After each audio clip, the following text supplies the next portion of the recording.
ਮਹਿਮਾ ਸ਼ਬਦ ਨੌਵਾਂ। ਧੁਨ ਸੁਨ ਕਰ ਮਨ ਸਮਝਾਈ। ਧੁਨ ਸੁਨ ਕਰ ਮਨ ਸਮਝਾਈ। ਕੋਟ ਜਤਨ ਸੇ ਇਹ ਨਹੀਂ ਮਾਨੇ। ਧੁਨ ਸੁਨ ਕਰ ਮਨ ਸਮਝਾਈ।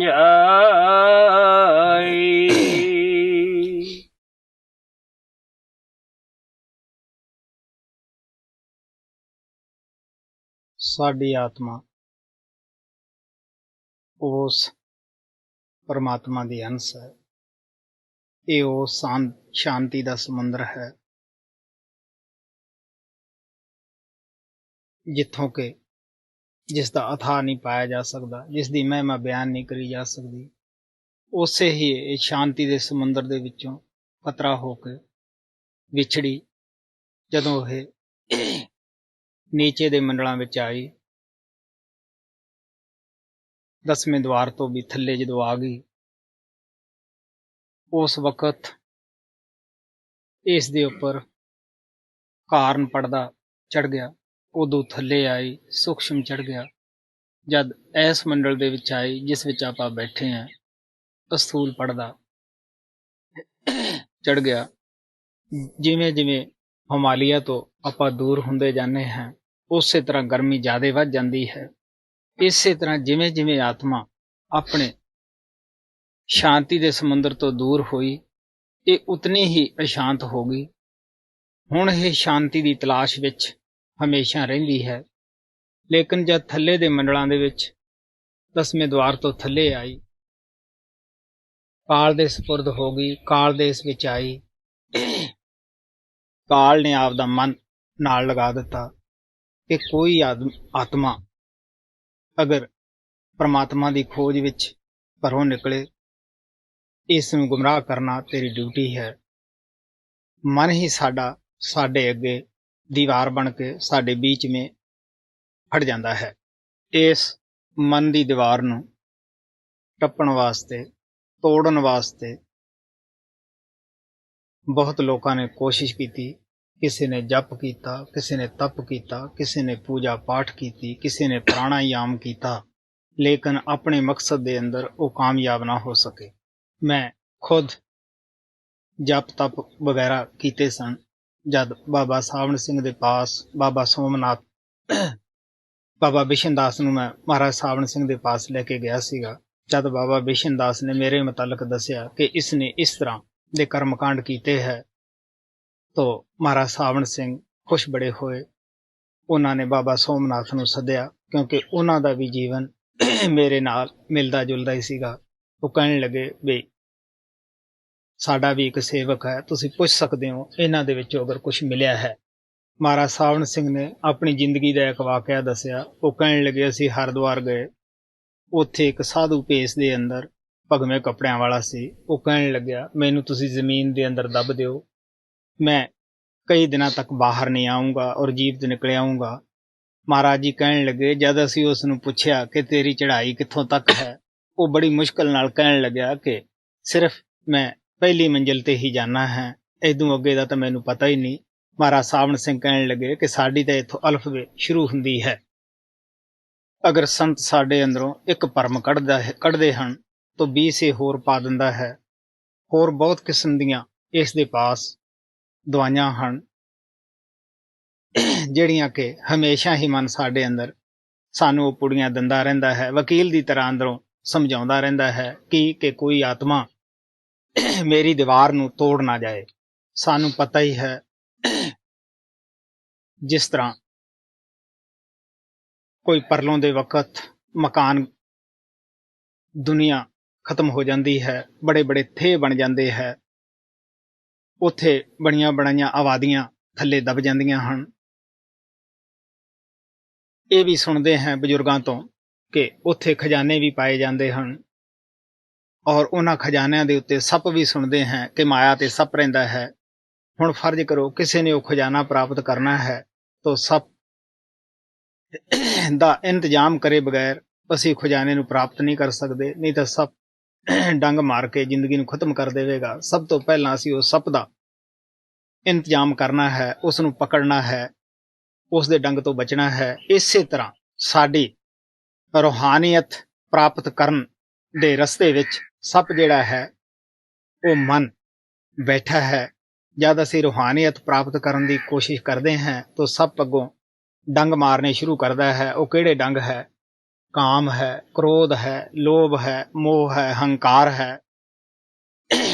ਉਹ ਇਹ ਡੰਗ ਚਲਾ ਕੇ ਸਾਨੂੰ ਹਮੇਸ਼ਾ ਹੀ ਬੇਹੋਸ਼ ਕਰੀ ਰੱਖਦਾ ਹੈ। ਅਗਰ ਅਸੀਂ ਉਸ ਰੂਹਾਨੀਅਤ ਨੂੰ ਪ੍ਰਾਪਤ ਕਰਨਾ ਹੈ ਤਾਂ ਜ਼ਰੂਰੀ ਹੈ ਕਿ ਸਾਨੂੰ ਮਨ ਦੀ ਨੇਚਰਲ ਦੇ ਮੁਤਲਕ ਸੋਚਣਾ ਪਏਗਾ, ਔਰ ਮਨ ਦੇ ਮੁਤਲਕ ਸੋਚਣਾ ਪਏਗਾ ਕਿ ਇਹ ਕਿਸ ਦਵਾਈ ਨਾਲ ਵਸ ਆਉਂਦਾ ਹੈ, ਕਿਸ ਤਰ੍ਹਾਂ ਇਸ ਨੂੰ ਪਕੜਿਆ ਜਾ ਸਕਦਾ ਹੈ। ਸੱਪ ਦੇ ਅੰਦਰ ਬੇਸ਼ੱਕ ਇਤਨੀ ਵੀ ਜ਼ਹਿਰ ਕਿਉਂ ਨਹੀਂ, ਲੇਕਿਨ ਜੋ ਲੋਕ ਸੱਪਾਂ ਨੂੰ ਪਕੜਨ ਦਾ ਕੰਮ ਕਰਦੇ ਹੈ, ਜੋ ਇਹ ਵਿਦਿਆ ਜਾਣਦੇ ਹੈ, ਉਹਨਾਂ ਨੂੰ ਪਤਾ ਹੁੰਦਾ ਹੈ ਕਿ ਐਡੇ ਜ਼ਹਿਰੀਲੇ ਸੱਪ ਮਜ਼ਬੂਤ ਅਜਗਰ ਦੇ ਅੰਦਰ ਵੀ ਇੱਕ ਕਮਜ਼ੋਰੀ ਹੁੰਦੀ ਹੈ, ਉਸ ਨੂੰ ਵੀ ਕੰਨਾਂ ਦਾ ਵਿਸ਼ਾ ਹੁੰਦਾ ਹੈ। ਉਹ ਲੋਕ ਬੀਨ ਦੁਆਰਾ ਰਾਗ ਅਲਾਪਦੇ ਹੈ। ਸੱਪ ਬਿਲਕੁਲ ਮਸਤ ਹੋ ਕੇ ਉਹਨਾਂ ਦੀ ਬੀਨ ਤੇ ਆ ਕੇ ਮੈਲ ਹੋ ਜਾਂਦਾ ਹੈ। ਉਹ ਲੋਕ ਕੱਪੜਾ ਸਿੱਟ ਕੇ ਪਕੜ ਲੈਂਦੇ ਹੈ ਔਰ ਉਸ ਤੋਂ ਬਾਅਦ ਇੱਕ ਐਸੀ ਦਵਾਈ ਲਾਉਂਦੇ ਹੈ ਜਿਸ ਦੇ ਨਾਲ ਸੱਪ ਦੀਆਂ ਜੋ ਦੰਦ ਜਾੜਾਂ ਹੁੰਦੀਆਂ ਉਹ ਖੱਟੀਆਂ ਹੋ ਜਾਂਦੀਆਂ ਹੈ। ਸੱਪ ਬਿਲਕੁਲ ਜਿਉਂਦਾ ਹੈ, ਸਭ ਕੁਝ ਉਸ ਦੇ ਅੰਦਰ ਦੰਦ ਜਾੜਾਂ ਉਸੇ ਤਰ੍ਹਾਂ ਹੁੰਦੇ ਹੈ, ਲੇਕਿਨ ਉਹ ਹਾਰਮਲੈਸ ਹੋ ਜਾਂਦਾ ਹੈ। ਉਹ ਬਿਲਕੁਲ ਹੀ ਜ਼ਹਿਰ ਕਿਸੇ ਤੇ ਉਹਦੀ ਅਸਰ ਨਹੀਂ ਕਰ ਸਕਦੀ, ਉਹ ਕਿਸੇ ਦੇ ਡੰਗ ਨਹੀਂ ਲਾ ਸਕਦਾ ਗਾ। ਸੰਤ ਮਹਾਤਮਾ ਮਨ ਰੂਪੀ ਸੱਪ ਨੂੰ ਵਸ ਕਰਨ ਦਾ ਰਾਗ ਜਾਣਦੇ ਹੈ, ਇਲਾਜ ਜਾਣਦੇ ਹੈ। ਉਹ ਗਾਰਡੂ ਹੁੰਦੇ ਹੈ ਔਰ ਉਹਨਾਂ ਦਾ ਜੋ ਮੰਤਰ ਹੁੰਦਾ ਹੈ ਉਹ ਗਰੜ ਦੀ ਤਰ੍ਹਾਂ ਅਸਰ ਕਰਦਾ ਹੈ। ਜਿਸ ਤਰ੍ਹਾਂ ਕਿਸੇ ਨੇ ਸੱਪ ਨੂੰ ਪਕੜਨਾ ਹੁੰਦਾ ਹੈ ਜਾਂ ਸੱਪ ਕਿਸੇ ਦੇ ਉਹਦਾ ਡੰਗ ਅਸਰ ਕਰ ਜਾਵੇ।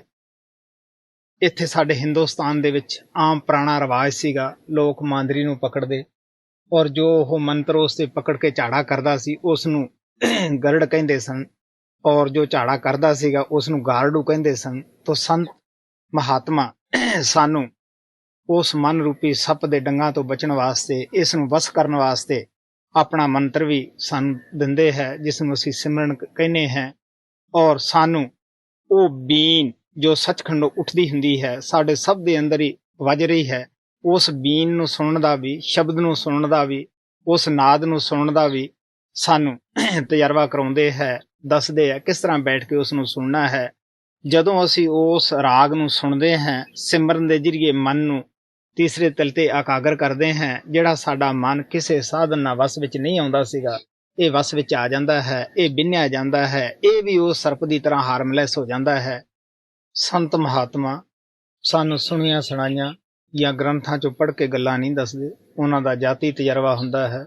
ਆਪਣੀ ਜ਼ਿੰਦਗੀ ਵਿੱਚ ਉਹਨਾਂ ਨੇ ਤਜਰਬਾ ਕਰਕੇ ਜਿਸ ਲੈਬਾਰਟਰੀ ਦੇ ਅੰਦਰ ਆਪ ਆਪਣੇ ਗੁਰੂ ਦੇ ਹੁਕਮਾਂ ਮੁਤਾਬਕ ਢਲੇ ਹੁੰਦੇ ਹੈ, ਉਸੇ ਤਰ੍ਹਾਂ ਹੀ ਉਹ ਸਾਨੂੰ ਢਾਲਦੇ ਹੈ। ਸਾਨੂੰ ਉਹ ਮਜ਼ਬੂਤ ਬਣਾਉਣ ਵਾਸਤੇ ਬੜਾ ਦਿਲਾਸਾ ਵੀ ਦਿੰਦੇ ਹੈ। ਪਰਮਪਿਤਾ ਕਿਰਪਾਲ ਕਹਿੰਦੇ ਹੁੰਦੇ ਸੀ, ਜੋ ਇੱਕ ਕੰਮ ਇੱਕ ਬੰਦਾ ਕਰ ਸਕਦਾ ਹੈ, ਦੂਸਰਾ ਵੀ ਉਸ ਨੂੰ ਕਰ ਸਕਦਾ ਹੈ।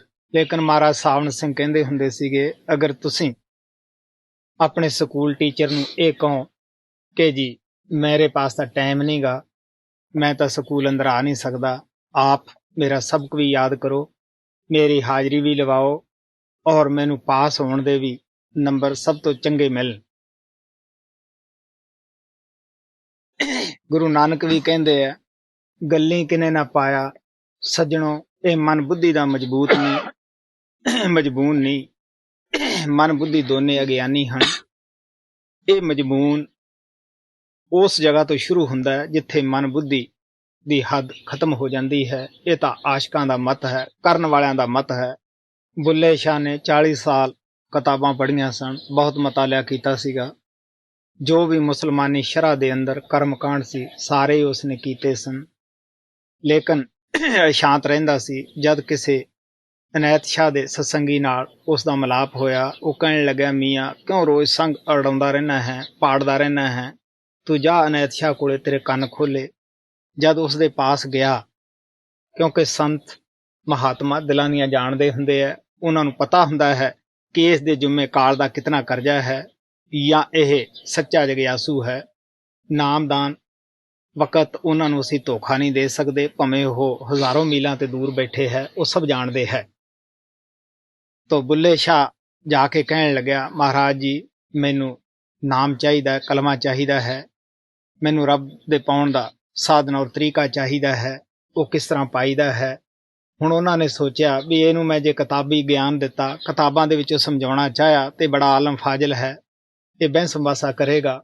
ਦੋ ਹਰਫੀ ਗੱਲ ਸੀ। ਉਹ ਕਹਿਣ ਲੱਗੇ, ਖੇਤ ਦੇ ਅੰਦਰ ਗੰਢੇ ਲਾਈ ਜਾਂਦੇ ਸੀਗੇ, ਉਹ ਕਹਿੰਦੇ ਬੁੱਲਿਆ ਰੱਬ ਦਾ ਕੀ ਪਾਉਣਾ, ਇਧਰੋਂ ਪੁੱਟਣਾ ਤੇ ਇਧਰ ਲਾਉਣਾ, ਕਿਆ ਦੁਨੀਆ ਕਨੀਓ ਮਨ ਨੂੰ ਹਟਾ ਕੇ ਪ੍ਰਮਾਤਮਾ ਦੀ ਤਰਫ ਲਾ ਲੈਣਾ। ਉਧਰ ਮਿਸਾਲ ਜੋ ਆਪ ਕੰਮ ਕਰ ਰਹੇ ਸੀ ਜ਼ਿਮੀਂਦਾਰਾ, ਉਸਦੇ ਉਹ ਉਸੇ ਦੀ ਉਦਾਹਰਨ ਦੇ ਕੇ ਸਮਝਾ ਦਿੱਤਾ। ਸੰਤਾਂ ਦਾ ਮਤਲਬ ਸਮਝਾਉਣ ਦਾ ਹੀ ਹੁੰਦਾ ਹੈ। ਇਸੇ ਤਰ੍ਹਾਂ ਇਹ ਜੋ ਤੁਹਾਡੇ ਸਾਹਮਣੇ ਬੈਠਾ ਹੈ, ਅਜੈਬ ਨੂੰ ਵੀ ਕਾਫੀ ਆਪਣੇ ਕਰਮ ਕਾਂਡਾਂ ਦਾ ਮਾਨ ਸੀਗਾ ਕਿ ਮੈਂ ਇਤਨੇ ਧੂਣੀਆਂ ਤਪਾਈਆਂ, ਇਤਨੇ ਮੈਂ ਜਪ ਕੀਤੇ ਹੈ, ਤਪ ਕੀਤਾ ਹੈ। ਔਰ ਜਦ ਉਸ ਦੇ ਨਾਲ ਕੋਈ ਸ਼ਾਂਤੀ ਨਾ ਆਈ, ਨਾਰਾਜ਼ ਹੋ ਕੇ ਜਦ ਉਸ ਗੈਬੀ ਤਾਕਤ ਨੂੰ ਯਾਦ ਕਰਨ ਲੱਗਿਆ, ਉਸ ਪਰਮ ਪਿਤਾ ਕਿਰਪਾਲ ਦੇ ਦਿਲ ਅੰਦਰ, ਉਸ ਦਇਆ ਦੇ ਸਮੁੰਦਰ ਅੰਦਰ ਦਇਆ ਉੱਠੀ, ਲਹਿਰ ਉੱਠੀ। ਉਹ ਲਹਿਰ ਰਾਜਸਥਾਨ ਦੀ ਤਰਫ ਵਹੀ ਔਰ ਉਸਨੇ ਜ਼ਿਆਦਾ ਗੱਲਾਂ ਨਹੀਂ ਕੀਤੀਆਂ, ਨਾ ਮੈਂ ਹੀ ਕੀਤੀਆਂ, ਕਿਉਂਕਿ ਮੇਰਾ ਬਚਪਨੇ ਤੋਂ ਦਿਲ ਦਿਮਾਗ ਖਾਲੀ ਰਿਹਾ। ਉਹ ਕਹਿਣ ਲੱਗੇ, ਦੇਖ ਬੇਟਾ, ਇਸ ਤਰ੍ਹਾਂ ਕਰਨਾ ਹੈ, ਤੈਂ ਕਿਸੇ ਸੰਮੇਲਨਾਂ ਦੇ ਅੰਦਰ ਨਹੀਂ ਆਉਣਾਗਾ, ਕਿਉਂਕਿ ਪਰਮਪਿਤਾ ਕਿਰਪਾਲ ਦੇ ਉਦਾਲੇ ਤੁਹਾਨੂੰ ਪਤਾ ਹੀ ਹੈ ਕਿਸ ਤਰ੍ਹਾਂ ਮਿਨਿਸਟਰ ਲੋਕ ਘੁੰਮਦੇ ਸਨ ਔਰ ਕਿਸ ਤਰ੍ਹਾਂ ਉਹਨਾਂ ਦੇ ਕੋਲ ਆਉਂਦੇ ਹੁੰਦੇ ਸਨ, ਔਰ ਕਿਸ ਤਰ੍ਹਾਂ ਲੋਕ ਵੀ ਜਦ ਕੋਈ ਪਿਕਚਰ ਖਿਚਾਉਣੀ ਹੋਵੇ ਉਹਨਾਂ ਤੋਂ ਵੀ ਅੱਗੇ ਗਲ ਕੱਢ ਕੇ ਖੜ ਜਾਂਦੇ ਸਨ। ਲੇਕਿਨ ਉਹ ਕਿਸ ਤੇ ਦਿਆਲੂ ਹੋਇਆ, ਕਿਸ ਤੇ ਉਸਨੇ ਮਿਹਰ ਕੀਤੀ, ਕਿਸ ਦੀ ਆਤਮਾ ਨੂੰ ਠੰਡ ਵਰਤਾਈ, ਜੋ ਕਿ ਬਚਪਨੇ ਤੋਂ ਉਸ ਦੀ ਆਸ ਲਾਈ ਬੈਠਾ ਸੀਗਾ। ਅਗਰ ਗੈਬੀ ਤਾਕਤ ਉਹ ਪ੍ਰਮਾਤਮਾ ਕਿਸੇ ਜਗ੍ਹਾ ਪ੍ਰਗਟ ਹੈ, ਜਿਸ ਅੰਦਰ ਗੁਰੂ ਨਾਨਕ ਜੈਸੀਆਂ ਸਿਫਤਾਂ ਹੈ ਗੁਰੂ ਦੇ, ਕੀ ਉਹ ਮੈਨੂੰ ਵੀ ਮਿਲ ਸਕਦਾ ਹੈ। ਉਹ ਕਹਿੰਦੇ ਹੁੰਦੇ ਸੀ, ਭੁੱਖੇ ਨੂੰ ਰੋਟੀ, ਪਿਆਸੇ ਨੂੰ ਪਾਣੀ, ਕੁਦਰਤ ਦਾ ਅਸੂਲ ਹੈ, ਜ਼ਰੂਰ ਦਿੰਦਾ ਹੈ। ਜਿੱਥੇ ਆਪ ਬੈਠੇ ਹੋ, ਆਪਦੇ ਵਾਅਦੇ ਮੁਤਾਬਕ ਉਹਨੇ ਕਿਹਾ ਸੀਗਾ ਕਿ ਮੈਂ ਆਊਂਗਾ ਤੇਰੇ ਪਾਸ, ਤੈਨੂੰ ਆਪਣਾ ਕੰਮ ਕਰਨ ਦੀ ਜ਼ਰੂਰਤ ਹੈ। ਮੈਂ ਕੀਤਾ ਅਭਿਆਸ, ਮੈਂ ਤੁਹਾਨੂੰ ਗੱਲਾਂ ਨਹੀਂ ਸੁਣਾਉਂਦਾਗਾ, ਜੋ ਕੁਛ ਮੈਂ ਆਪਣੀ ਜ਼ਿੰਦਗੀ 'ਚ ਕੀਤਾ, ਜੋ ਕੁਛ ਮੇਰੇ ਗੁਰੂ ਨੇ ਮੇਰੇ ਵਾਸਤੇ ਕੀਤਾ ਹੈ, ਮੇਰੀ ਆਤਮਾ ਨੂੰ ਠੰਡ ਪਹੁੰਚਾਈ ਹੈ, ਮੈਂ ਤੁਹਾਨੂੰ ਉਹੀ ਦੱਸਣਾ ਹੈ ਕਿ ਗੁਰੂ ਕੀ ਚੀਜ਼ ਹੁੰਦਾ ਹੈ, ਕੀ ਹਸਤੀ ਹੁੰਦੀ ਹੈ, ਕਿੱਥੋਂ ਆਉਂਦਾ ਹੈ। ਕਰਨ ਵਾਲਿਆਂ ਦੇ ਅੰਦਰ ਸ਼ੱਕ ਨਹੀਂ ਰਹਿੰਦਾਗਾ, ਆਪਣੇ ਆਪ ਹੀ ਅੰਦਰਲਾ ਮਾਰਗ ਕਿਤਾਬ ਦੀ ਤਰ੍ਹਾਂ ਖੁੱਲ੍ਹ ਜਾਂਦਾ ਹੈ। ਜਦੋਂ ਅਸੀਂ ਭਜਨ ਅਭਿਆਸ ਨਹੀਂ ਕਰਦੇ, ਸੰਤਾਂ ਦੇ ਮੁਤਾਬਕ ਕਹਿਣ ਦੇ ਆਪਣਾ ਜੀਵਨ ਪਵਿੱਤਰ ਨਹੀਂ ਬਣਾਉਂਦੇਗੇ, ਉਹਨਾਂ ਚਿਰ ਮਨ ਕੀ ਕਰਦਾ ਹੈ, ਕਈ ਕਿਸਮ ਦੇ ਸਵਾਲ, ਸ਼ੱਕ ਸ਼ਕੂਕ ਪੈਦਾ ਕਰਦਾ ਹੈ ਕਿ ਇਹ ਅੰਦਰ ਨਾ ਵੜ ਜਾਵੇ, ਇਹ ਫਾਇਦਾ ਨਾ ਉਠਾ ਸਕੇ, ਅਸੀਂ ਆਪਣਾ ਭਰੋਸਾ ਵੀ ਖੋ ਬੈਠੇ ਹਾਂ। ਤਾਂ ਸਵਾਮੀ ਜੀ ਮਹਾਰਾਜ ਦਾ ਸ਼ਬਦ ਆਪ ਦੇ ਅੱਗੇ ਰੱਖਿਆ ਜਾਂਦਾ ਹੈ। ਆਪ ਕਹਿੰਦੇ ਹੈ, ਕਰੋੜਾਂ 'ਚ ਤੁਸੀਂ ਯਤਨ ਕਰ ਲਓ, ਬਾਹਰ ਮੁਖੀ ਤੁਹਾਡਾ ਮਨ ਸਮਝੇਗਾ ਨਹੀਂ, ਬਸ ਵਿੱਚ ਨਹੀਂ ਆਏਗਾ। ਇਸ ਨੂੰ ਅੰਦਰਲਾ ਰਾਗ ਸ਼ਬਦ ਦੀ ਆਵਾਜ਼ ਸੁਣਾ ਦਿਓ, ਇਹ ਮਨ ਤੁਹਾਡਾ ਬਿਨਿਆ ਜਾਏਗਾ, ਵਸ ਵਿੱਚ ਆ ਜਾਏਗਾ। ਹਾਂ, कूट जतन से ये नहीं माने, सुन सुन कर मन सुन जाए, जोगी जुगत कमावे अपनी, ज्ञानी ज्ञान कराए। ਸਾਡੇ ਇਹ ਸਰੀਰ ਦੇ 9 ਦਰਵਾਜ਼ੇ ਹੈ। 2 ਅੱਖਾਂ ਦੇ ਸੁਰਾਖ ਹੈ, 2 ਕੰਨਾਂ ਦੇ ਹਨ, 2 ਨੱਕ ਦੇ ਸੁਰਾਖ ਹੈ, ਮੂੰਹ ਹੇਠ 2 ਇੰਦਰੀਆਂ ਦੇ ਸੁਰਾਖ ਹੈ, 6 ਚੱਕਰ ਹੈ, ਗੁਦਾ ਚੱਕਰ ਹੈ, ਇੰਦਰੀ ਚੱਕਰ ਹੈ, ਨਾਭੀ ਚੱਕਰ ਹੈ, ਔਰ ਹਿਰਦੇ ਚੱਕਰ ਹੈ, ਕੰਠ ਚੱਕਰ ਹੈ, ਔਰ ਆਗਿਆ ਚੱਕਰ ਹੈ। ਸਾਡੀ ਆਤਮਾ ਔਰ ਮਨ ਦੀ ਜੋ ਸੀਟ ਹੈ ਉਹ ਅੱਖਾਂ ਦੇ ਪਿੱਛੇ ਹੈ, ਔਰ ਇਹਨਾਂ 6 ਚੱਕਰਾਂ ਦੇ ਮਾਲਕ ਵੀ ਸਾਡੇ ਅੰਦਰ ਹੈ। ਗੁਦਾ ਚੱਕਰ ਦਾ ਮਾਲਕ ਗੁਣੇਸ਼ ਹੈ, ਇੰਦਰੀ ਚੱਕਰ ਦਾ ਮਾਲਕ ਬਰਮਾ ਹੈ, ਨਾਭੀ ਚੱਕਰ ਦਾ ਮਾਲਕ ਵਿਸ਼ਨੂੰ ਹੈ, ਹਿਰਦੇ ਚੱਕਰ ਦਾ ਮਾਲਕ ਸ਼ਿਵ ਹੈ, ਕੰਠ ਚੱਕਰ ਦਾ ਮਾਲਕ ਸ਼ਕਤੀ ਹੈ, ਔਰ ਉਹ ਪ੍ਰਮਾਤਮਾ ਸਾਡੇ ਦਿਮਾਗ ਵਿੱਚ ਹੈ। ਮਹਾਰਾਜ ਕਿਰਪਾਲ ਕਹਿੰਦੇ ਹੁੰਦੇ ਸੀਗੇ, ਅਗਰ ਕੋਈ ਪਹਾੜ ਦੇ ਵਿੱਚ ਵਿੱਚ ਬੈਠਾ ਹੈ, ਉਸਨੇ ਉੱਪਰ ਜਾਣਾ ਹੈ, ਅਗਰ ਉੱਥੋਂ ਹੀ ਆਪਣਾ ਸਫ਼ਰ ਸ਼ੁਰੂ ਕਰ ਦੇਵੇ ਤਾਂ ਉਹ ਦਾ ਜ਼ਿਆਦਾ ਟਾਈਮ ਖਰਾਬ ਨਹੀਂ ਹੁੰਦਾ, ਜਲਦੀ ਪਹੁੰਚ ਜਾਂਦਾ ਹੈ। ਅਗਰ ਉਹ ਥੱਲੇ ਆ ਕੇ ਫਿਰ ਉੱਪਰ ਜਾਏ, ਕਿਤਨਾ ਵਕਤ ਲੱਗਦਾ ਹੈ। ਅਸੀਂ ਇੱਥੋਂ ਉੱਠ ਕੇ ਇਦੋਂ ਉੱਪਰ ਜਾਣਾ ਹੈ ਦਿਮਾਗ ਦੇ ਅੰਦਰ। ਔਰ ਇਸੇ ਤਰ੍ਹਾਂ ਜੋਗੀ ਲੋਕ ਗੁਦਾ ਚੱਕਰ ਤੋਂ ਆਪਣਾ ਅਭਿਆਸ ਸ਼ੁਰੂ ਕਰਦੇ ਹੈ ਔਰ ਇੱਥੇ ਹੀ ਉਹ ਰੁਕ ਜਾਂਦੇ ਹੈ ਔਰ ਸਾਰੀ ਜ਼ਿੰਦਗੀ ਪਹਿਲਾ ਚੱਕਰ ਤੈਅ ਕਰਨ ਤੇ ਲਾ ਦਿੰਦੇ ਹੈ। ਅਗਰ ਜੇ ਕਿਸੇ ਨੇ ਪਿਛਲੇ ਜਵਾਨਿਆਂ ਦੇ ਅੰਦਰ ਕੋਸ਼ਿਸ਼ ਕੀਤੀ ਵੀ ਤਾਂ ਵੱਧ ਤੋਂ ਵੱਧ ਸੰਤਦਲ ਕਮਲ ਤੱਕ ਹੀ ਪਹੁੰਚੇ। ਇੱਥੇ ਜਾ ਕੇ ਉਹ ਬੈਠ ਗਏ, ਇਸ ਨੂੰ ਆਖਰ ਮੰਨ ਲਿਆ। ਲੇਕਿਨ ਸੰਤ ਤਾਂ ਸਾਨੂੰ ਇੱਥੋਂ ਹੀ ਸ਼ੁਰੂ ਕਰਾਉਂਦੇ ਹੈ ਔਰ ਇਹਨਾਂ ਚੱਕਰਾਂ ਦਾ ਆਪੋ ਆਪਣਾ ਜਾਪ ਹੈ ਔਰ ਇਹਨਾਂ ਦੀਆਂ ਆਪੋ ਆਪਣੀਆਂ ਰੋਸ਼ਨੀਆਂ ਹਨ। ਅਸੀਂ ਕਹਿ ਜ਼ਰੂਰ ਦਿੰਦੇ ਹਾਂ ਕਿ ਉਸ ਜਗ੍ਹਾ ਵੀ ਰੋਸ਼ਨੀ ਆਵਾਜ਼ ਸੁਣਾਈ ਦਿੰਦੀ ਹੈ, ਉਸ ਜਗ੍ਹਾ ਵੀ, ਲੇਕਿਨ ਸਾਡੇ ਅੰਦਰ ਕਾਲ ਨੇ ਵੀ ਉਸ ਤਰ੍ਹਾਂ ਦੀਆਂ ਜੋਤਾਂ ਰੱਖੀਆਂ ਹੋਈਆਂ, ਆਵਾਜ਼ਾਂ ਰੱਖੀਆਂ ਹੋਈਆਂ ਹੈ। ਪੂਰੇ ਗੁਰੂ ਤੋਂ ਬਗੈਰ ਉਹ ਆਵਾਜ਼ ਜੋ ਸੱਚਖੰਡ ਤੋਂ ਉੱਠਦੀ ਹੈ ਜਾਂ ਲਾਈਟ ਜੋ ਸੱਚਖੰਡ ਆਉਂਦੀ ਹੈ, ਕਦੇ ਵੀ ਕੋਈ ਦਿਖਾ ਨਹੀਂ ਸਕਦਾ, ਉਸ ਆਵਾਜ਼ ਨੂੰ ਪਕੜਾ ਨਹੀਂ ਸਕਦਾਗਾ। ਕਾਲ ਥੱਲੇ ਦਾ ਤਜਰਬਾ ਦੇ ਦਿੰਦਾ ਹੈ। ਜੀਵ ਵਿਚਾਰਾ ਲਾਚਾਰ ਹੈ, ਅੰਧਾ ਹੈ, ਉਸ ਨੂੰ ਪਤਾ ਨਹੀਂ ਕਿ ਮੈਨੂੰ ਕੈਸਾ ਤਜਰਬਾ ਹੋਇਆ ਹੈ, ਇਹ ਕਿਹੜੀ ਮੈਂ ਜੋਤ ਦੇਖ ਰਿਹਾ ਹਾਂ। ਗੁਰੂ ਨਾਨਕ ਸਾਹਿਬ ਵੀ ਕਹਿੰਦੇ ਹੈ, ਅੰਤਰ ਸ਼ਬਦ ਸੁਰਤ ਧੁਨ ਜਾਗਾ, ਸਤਿਗੁਰ ਝਗੜ ਨਵੇੜਾ। ਆਪ ਕਹਿੰਦੇ ਪੂਰਾ ਗੁਰੂ ਹੀ ਅੰਦਰ ਦੱਸ ਕੇ ਉਸ ਆਵਾਜ਼ ਨੂੰ ਪਕੜਾ ਸਕਦਾ ਹੈ। ਉਹੀ ਝਗੜਾ ਖਤਮ ਕਰਦਾ ਹੈ ਅੰਦਰ ਕਿ ਬੇਟਾ ਇਧਰ ਕਾਲ ਹੈ, ਇਧਰ ਦਿਆਲ ਹੈ, ਇਸ ਆਵਾਜ਼ ਨੂੰ ਪਕੜਨਾ ਹੈ, ਇਸ ਨੂੰ ਨਹੀਂ ਪਕੜਨਾਗਾ। तो स्वामी जी महाराज कहते हैं, जोगी जुगत कमावे अपनी। जोगी आसन लगा लगा के थक जाते हैं, लेकिन उस परमात्मा दे मिलन दा वो तरीका या साधन नहीं। योगियां दे आसन दी शरीरक फायदे तक ही हो सकते हैं, क्योंकि सानू आर्मी दे अंदर भी ये आसन काफ़ी सिखाते रहे हैं, मैं खुद करता रहा हैं।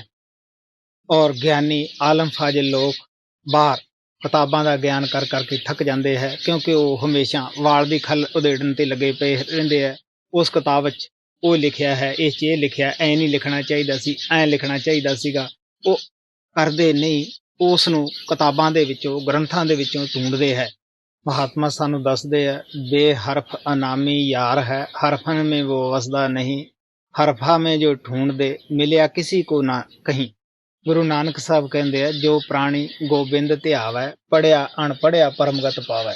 साडे राजस्थान की कहावत है, क्योंकि इत्थे काफ़ी सारी औरतां अजकल तो रिवाज घटदा जांदा है, पहले बहुत सारा रिवाज हुंदा सीगा। औरतां हत्थां च बड़े छाप छल्ले, पैरां च, नक च, कन्नां च बहुत सारे छाप छल्ले बनाउंदे सीगे।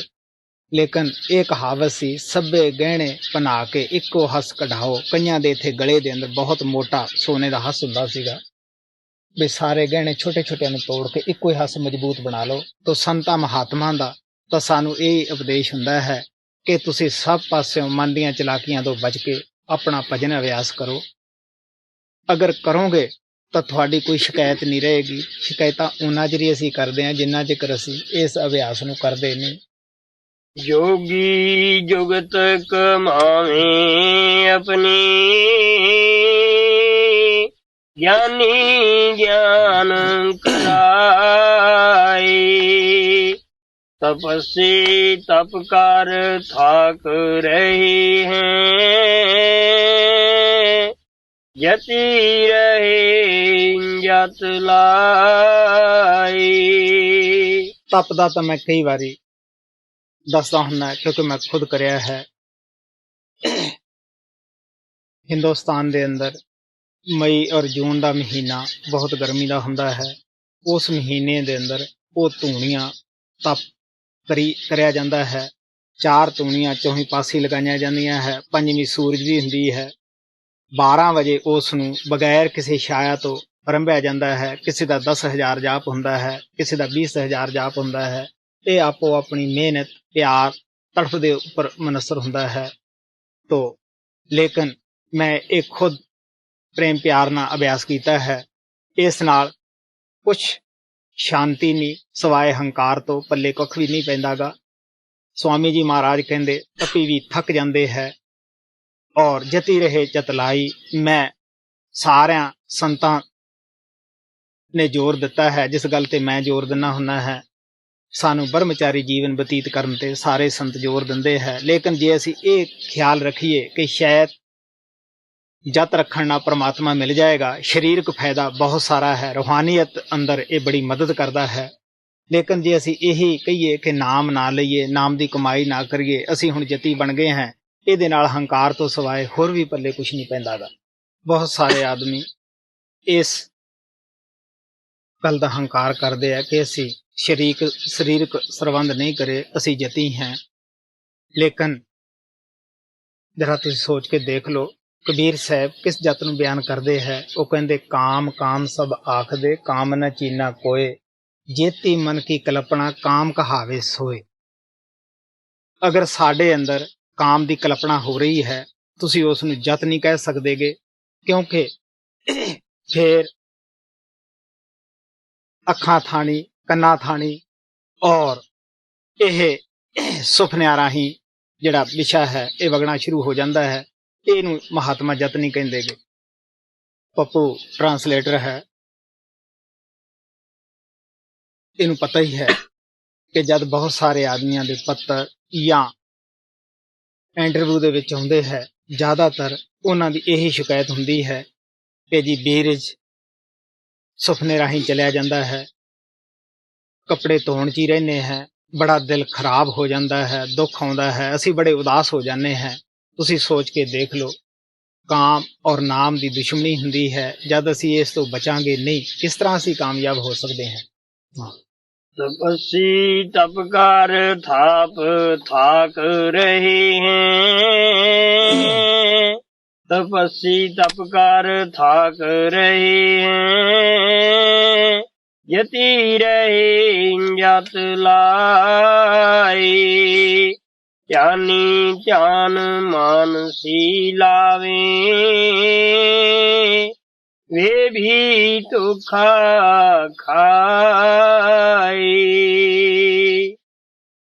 पंडित पढ़ पढ़ वेद बखाने, विद्या बल सब जाए। हुण लोग की करते हैं, जो पिछे पीर पकंबर हो चुके हैं, उन्हां दीयां मूर्तियां पत्थर दियां बना के उन्हां दा ध्यान करना शुरू करते हैं। मूर्ति बेजान हुंदी है, उसने बोलना नहीं, और जद उसने बोलना ही नहीं, साडी आत्मा नूं किस तरह उपर खिंच सकती है। महाराज सावण सिंह नूं किसी ने पूछा सीगा कि थोड़ी मूर्त दा ध्यान धरना ठीक है। महाराज कहण लगे नहीं, तुसी स्वरूप दा ध्यान धरो, मूरत दा ध्यान ना करो। मेरी फोटो अगर तुसी कमरियां विच लाउणी है ते एक बजुर्ग समझ के लाउणी है, यादाश्त वास्ते लाउणी है। वो कहंदे हुंदे सी मूर्तियां दा ध्यान नहीं धरना, क्योंकि मूर्ति बेजान हुंदी है, तुहानू खिचेगी नहीं। जो लोग वो कहंदे हुंदे सीगे पिछले राम कृष्ण दीयां मूर्तियां पत्थर दीयां बना के ध्यान धरदे है, उन्हां नू सोच लेना चाहिदा है। उन्हां नू महात्मा मिले नहीं हुंदे, उन्हां दी जिम्मेवारी नहीं लई हुंदीगी, और किस तरह वो कामयाब हो जाणगे। अगर सेशन जज खुद तक कुर्सी ते ना बैठे, अपनी पिक्चर उत्थे रख देवे कि आपां चलो सैर करे आउने है, कि उसकी पिक्चर उत्थे बैठ के उस मुलजिम नू कोई न्याय दे देगी, कोई बोल सकेगी? उसने की बोलना है। तो स्वामी जी महाराज कहते हैं, जो लोग मूर्तियां दा ध्यान धरदे है वो कामयाब नहीं हो सकते। पंडित अपनी विद्या का मान करते हैं, आखिर दे वक्त इन्हां सब नूं पछताउणा पैंदा है। गुरु नानक साहब ने पंडित या भाई लोगों नूं वेद व्यापारी करके बयान किया है। वो कहंदे वेद व्यापारी नानका लद ना चलिया कोई। देखांगे जद जिन्हां किताबां दा ग्रंथां दा पढ़ के मान करते हैं कि जी असीं इतने आलम फाजिल हैं, ये नाल लै जाणगे, उन्हां नूं उत्थे जाके इन्हां दी कोई मदद कर देणगे। जिस तरह साडे बजुर्ग इत्थों दी इलम इत्थे ही छड्ड गए है, जद देह ने नहीं जाणागा, ये पोथियां ग्रंथ साडे नाल किस तरह जाणगे। सच्चाई तो यह है कि जद असी ਪੜ੍ਹ ਲਿਖ ਜਾਂਦੇ ਹਾਂ, ਵਜਾਏ ਕਮਾਈ ਕਰਨ ਦੇ ਇੱਕ ਦੂਸਰੇ ਦੀ ਨੁਕਤਾਚੀਨੀ ਕਰਦੇ ਹਾਂ, ਇੱਕ ਦੂਸਰੇ ਦੀ ਨਿੰਦਿਆ ਕਰਦੇ ਹਾਂ, ਆਲੋਚਨਾ ਕਰਨ ਲੱਗ ਜਾਂਦੇ ਹਾਂ। ਗੁਰੂ ਨਾਨਕ ਸਾਹਿਬ ਕਹਿੰਦੇ ਆ, ਜੇਤਾ ਪੜ੍ਹਿਆ ਤੇਤਾ ਕੜਿਆ। ਮੈਂ ਬਾਬਾ ਬਿਸ਼ਨ ਦਾਸ ਦੀ ਕਹਾਣੀ ਕਈ ਦਫਾ ਸੁਣਾਉਣਾ ਹੁੰਦਾ ਹੈ। ਆਮ ਤੌਰ ਤੇ ਉਹ ਮੈਨੂੰ ਦੱਸਦੇ ਹੁੰਦੇ ਸੀਗੇ ਕਿ ਦੋ ਪੰਡਤ ਅੱਛੇ ਆਲਮ ਫਾਜ਼ਿਲ ਸੀਗੇ, ਕਾਂਸੀ ਯੂਨੀਵਰਸਿਟੀ ਪਾਸ ਕਰਕੇ ਆਏ। ਕਿਸੇ ਜ਼ਿਮੀਂਦਾਰ ਦੇ ਜੱਟ ਦੇ ਘਰੇ ਰਾਤ ਕੱਟਣ ਲੱਗੇ। ਜੱਟ ਨੇ ਬੜੀ ਸੇਵਾ ਕੀਤੀ ਕਿ ਕਾਂਸੀ ਪੜ੍ਹ ਕੇ ਆਏ ਹੈ, ਬੜੇ ਵਿਦਵਾਨ ਹੈ। ਖਾਣਾ ਤਿਆਰ ਕੀਤਾ। ਜਦ ਇੱਕ ਪੰਡਤ ਬਾਹਰ ਚਲਿਆ ਗਿਆ, ਉਹ ਦੂਸਰੇ ਨੂੰ ਪੁੱਛਣ ਲੱਗਿਆ, ਪੰਡਤ ਜੀ ਤੁਸੀਂ ਤਾਂ ਬੜੇ ਭਾਗਸ਼ਾਲੀ ਹੋ, ਬੜੇ ਪੜ੍ਹੇ ਲਿਖੇ ਹੋ, ਇਹ ਪੰਡਤ ਜਿਹੜੇ ਬਾਹਰ ਗਏ ਹੈ ਕਿਤਨੇ ਕੁ ਪੜ੍ਹੇ ਲਿਖੇ ਹੈ? ਉਹ ਕਹਿਣ ਲੱਗਿਆ, ਮੇਰਾ ਬਲਦੀ ਹੈ, ਇਸ ਨੂੰ ਕੀ ਆਉਂਦਾ ਹੈ, ਮੈਂ ਹੀ ਪੜ੍ਹਿਆ ਲਿਖਿਆ ਹੈ। ਉਹ ਆ ਕੇ ਬੈਠ ਗਿਆ। ਜਦੋਂ ਦੂਸਰਾ ਪੰਡਤ ਬਾਹਰ ਗਿਆ ਪਿਸ਼ਾਬ ਕਰਨ ਵਾਸਤੇ, ਉਹ ਕਹਿਣ ਲੱਗਿਆ, ਜੀ ਸਾਡੇ ਬੜੇ ਉੱਚੇ ਭਾਗ ਹੈ, ਤੁਸੀਂ ਸਾਡੇ ਘਰ ਵਿੱਚ ਆਏ ਹੋ, ਪੜ੍ਹੇ ਲਿਖੇ ਹੋ। ਉਹ ਪੰਡਤ ਜੀ ਕਿਤਨੇ ਕੁ ਪੜ੍ਹੇ ਹੈ? ਉਹ ਕਹਿਣ ਲੱਗਿਆ, ਮੇਰਾ ਗਧਾ ਹੀ ਹੈ, ਉਹ ਕੀ ਪੜ੍ਹਿਆ ਹੈ, ਕੀ ਜਾਣਦਾ ਹੈ, ਮੈਂ ਸਭ ਕੁਝ ਜਾਣਦਾ ਹੈ। ਹੁਣ ਉਹਨੇ ਸੋਚਿਆ ਵੀ ਮੈਂ ਕਿਉਂ ਜ਼ਿਆਦਾ ਪੈਸੇ ਖਾਣੇ ਤੇ ਲਾਵਾਂ, ਕੀ ਲੋੜ ਹੈ। ਪਰਿਵਾਰ ਨੂੰ ਕਹਿੰਦਾ ਕੋਈ ਪ੍ਰਸ਼ਾਦ ਹਲਵਾ ਵਗੈਰਾ ਬਣਾਉਣ ਦੀ ਲੋੜ ਨਹੀਂ ਗੀ, ਇਹਨਾਂ ਦਾ ਤਾਂ ਖਾਣਾ ਹੀ ਹੋਰ ਹੈ। ਆਪਾਂ ਤਾਂ ਐਵੇਂ ਬੰਦਿਆਂ ਦੀ ਇਹਨਾਂ ਨੂੰ ਸ਼ਕਲ ਬੰਦਿਆਂ ਦੀ ਵੇਖਦੇ ਹਾਂ, ਇਹ ਤਾਂ ਇੱਕ ਬੌਲ ਦਾ ਇੱਕ ਗਧਾ ਹੈ। ਉਹਨੇ ਕੀ ਕੀਤਾ, ਗਧੇ ਦਾ ਖਾਈਆ ਪਤਪਰਾਲ ਹੁੰਦੇ ਹੈ, ਇਹੀ ਬੌਲਦਾ ਹੁੰਦਾ ਹੈ, ਲਿਆ ਕੇ ਉਹਨਾਂ ਦੇ ਅੱਗੇ ਥਾਲੀ ਦੇ ਵਿੱਚ ਰੱਖ ਦਿੱਤੇ। ਉਹ ਦੇਖ ਕੇ ਕਹਿਣ ਲੱਗੇ ਕਿ ਇਹ ਕੀ ਬਈ, ਤੂੰ ਖਾਣਾ ਨਹੀਂ ਲਿਆਇਆ, ਕੁਛ ਭੋਜਾ ਲਿਆਇਆ ਹੈ, ਕੁਛ ਗੂਣਾ ਜਾ ਲਿਆਇਆ ਹੈ। ਉਹ ਕਹਿਣ ਲੱਗਿਆ, ਦੇਖੋ ਜੀ ਤੁਸੀਂ ਇਸ ਨੂੰ ਗਧਾ ਕਹਿੰਦੇ ਹੋ, ਇਹ ਤੁਹਾਨੂੰ ਬੌਲਦ ਕਹਿੰਦਾ ਹੈ। ਬੌਲਦ ਔਰ ਗਧਿਆਂ ਦਾ ਤਾਂ ਇਹੀ ਖਾਈਆ ਹੈ, ਮੈਂ ਤਾਂ ਤੁਹਾਡੇ ਕਹਿਣ ਮੁਤਾਬਕ ਤੁਹਾਡਾ ਖਾਣਾ ਲਿਆਂਦਾ ਹੈ। ਉਹ ਦੋਨੇ ਸ਼ਰਮਿੰਦੇ ਹੋ ਗਏ। ਇਹ ਹਾਲਤ ਸਾਡੀ ਅੱਜ ਕੱਲ੍ਹ ਦੇ ਪੜ੍ਹੇ ਲਿਖਿਆਂ ਦੀ ਹੁੰਦੀ ਹੈ, ਅਸੀਂ ਇੱਕ ਦੂਜੇ ਦੀ ਨਿੰਦਿਆ ਆਲੋਚਨਾ ਕਰਦੇ ਹਾਂ। ਗੁਰੂ ਨਾਨਕ ਸਾਹਿਬ ਕਹਿੰਦੇ ਆ, ਚੋਰ ਵੀ ਬੁਰਾ ਹੈ, ਉਹਦੀ ਕੋਈ ਹਾਮੀ ਨਹੀਂ ਭਰਦਾ। ਜੁਆਰੀਆ ਵੀ ਬੁਰਾ ਹੈ, ਉਹਨੂੰ ਵੀ ਕੋਈ ਚੰਗਾ ਨਹੀਂ ਕਹਿੰਦਾ। ਸ਼ਰਾਬੀ ਕਬਾਬੀ ਸਭ ਬੁਰੇ ਹੈ, ਲੇਕਿਨ ਨਿੰਦਕ ਜਿਹੜਾ ਹੈ ਉਹ ਇਹਨਾਂ ਤੋਂ ਵੀ ਬੁਰਾ ਹੈ। ਉਹ ਦੋਨੇ ਵਿਦਵਾਨ ਆਪਣੀ ਕਰਨੀ ਦੇ ਉੱਤੇ ਪਛਤਾ ਕੇ ਆਖਰ ਚਲੇ ਗਏ। ਹਾਂ, ਸਾਰੇ ਬੋਲਦੇ। ਪੰਡਤ ਪੜ ਪੜ ਬੇਦ ਬਖਾਨੇ, ਵਿਦਿਆ ਬਲ ਸਭ ਜਾਈ। ਬੁੱਧ ਚਤੁਰਤਾ ਕਾਮ ਨ ਆਵੇ, ਆਲਮ ਰਹੇ ਪਛਤਾਈ। ਆਪ ਕਹਿੰਦੇ ਆ, ਇਸ ਮਾਰਗ ਵਿੱਚ ਚਿਤਰਾਈ ਬੁੱਧੀ ਕੰਮ ਨਹੀਂ ਦਿੰਦੀ, ਕਿਉਂਕਿ ਗੁਰੂ ਨੂੰ ਅਸੀਂ ਬੁੱਧੂ ਨਹੀਂ ਬਣਾ ਸਕਦੇ। ਉਹ ਸਾਡੇ ਅੰਦਰ ਬੈਠਾ ਹੈ, ਜਦ ਤੱਕ ਅਸੀਂ ਉਤਨੇ ਸਾਫ਼ ਨਹੀਂ ਹੁੰਦੇਗੇ ਉਹ ਬੂਹਾ ਨਹੀਂ ਖੋਲਦਾਗਾ। ਬੁੱਧ ਚਤੁਰਤਾ ਕਾਮ ਨ ਆਵੇ, ਆਲਮ ਰਹੇ ਪਛਤਾਈ। और अमल का दखल नहीं है, अमल शब्द लोलाई। परमात्मा ਨੂੰ ਪਾਉਣਾ ਹੈ, ਹੋਰ ਕਿਸੇ कर्मकांड ਦੀ ਜ਼ਰੂਰਤ ਨਹੀਂ, सिर्फ शब्द नाम ਦੀ कमाई करना है। और अमल का दखल नहीं है, अमल शब्द लोलाई। गुरु मिले जब तुनका भेदी, सिख बिरैन तर आई। ਇੱਥੇ ਸਾਲਾਂ ਦਾ ਸਵਾਲ ਨਹੀਂ, ਕੋਈ ਗਵਰਨਮੈਂਟ ਦੀ ਸਰਵਿਸ ਨਹੀਂ ਵੀ ਇਤਨੇ ਸਾਲ ਹੋ ਗਏ ਨਾਮ ਲਏ ਨੂੰ ਤਾਂ ਹੀ ਸ਼ਬਦ ਖੁੱਲੇਗਾ। ਕਹਿਣ ਲੱਗੇ ਸਿੱਖ ਬਿਰੇ ਔਰ ਤੜਫ ਲੈ ਕੇ ਆਵੇ, ਔਰ ਗੁਰੂ ਉਸ ਤੁਹਾਨੂੰ ਪਕੜਾ ਸਕਦਾ ਹੋਵੇ, ਔਰ ਸੇਵਕ ਨਾਮ ਲੈ ਕੇ ਰੱਖ ਨਾ ਦੇਵੇ, ਅਭਿਆਸ ਕਰੇ, ਤਾਂ ਉਸ ਦੇ ਅੰਦਰ ਸ਼ਬਦ ਪ੍ਰਗਟ ਹੁੰਦਾ ਹੈ, ਪਰਮਾਤਮਾ ਪ੍ਰਗਟ ਹੋ ਜਾਂਦਾ ਹੈ। ਉਹਦੇ ਅੰਦਰ ਪਰਮਾਤਮਾ ਬੋਲਦਾ ਹੈ, ਉਹ ਆਪਣਾ ਆਪ ਖਤਮ ਕਰ ਦਿੰਦਾ ਹੈ, ਉਹਦਾ ਖਤਮ ਹੋ ਜਾਂਦਾ ਹੈ, ਉਹਦੇ ਅੰਦਰ ਪਰਮਾਤਮਾ ਜਿਉਂਦਾ ਬੋਲਦਾ ਹੈ। ਸੁਰਤ ਸ਼ਬਦ ਕੀ ਹੋਏ ਕਮਾਈ, ਤਬ ਮਨ ਕੁਛ ਠਹਿਰਾਈ। हिरस हवस से हाथ न आवे, ਤਨ ਮਨ ਦਿਓ ਚੜਾਈ। बोल हवसी और कपटी जन को नैक न तुन पतियाई। यह तुन है तुर लोक अधर की कोई पकड़े संत सिपाही। मन को मार करें सवारी गगन कोट वेले घेराई। खाई सुन पार मैदाना महासुन नाका परमाना।